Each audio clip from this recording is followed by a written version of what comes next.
শ্রোতাগণ, আসসালামু আলাইকুম। বরাবরের মতো আরও একটি ভিডিও নিয়ে আপনাদের মাঝে হাজির হলাম। আমি মোহাম্মদ শাহিন ভাই, পাবনা থেকে। আপনারা যে যেখান থেকে আমার ভিডিওটা দেখছেন, সবাইকে মিসাস S&S ট্রেডার্সের পক্ষ থেকে আন্তরিক অভিনন্দন। প্রিয় দর্শকবৃন্দ, আপনাদের আজকে যে গাড়িটা লোড করা দেখাবো, এটি আমাদের নতুন মৌসুমের 1 নং ইট। এটা আমরা পাঠাচ্ছি ঢাকা জলসিঁড়ির উদ্দেশ্যে মেজর জেনারেল মাকসুদ আলম ছাড়ের প্রজেক্টে।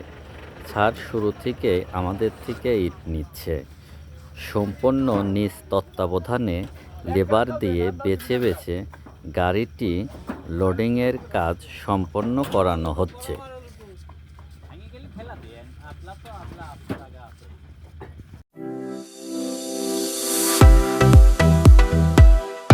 প্রিয় দর্শকবৃন্দ, আমাদের নতুন সিজনের এই নতুন ইটটা কিছুদিন হলো বের করা হয়েছে এবং ডেলিভারি দিচ্ছি প্রতিনিয়ত। আপনারা যারা নতুন বাড়ি বানাবেন বা ব্যবসা করতে চান, তারা আমাদের সাথে যোগাযোগ করতে পারেন। ধন্যবাদ।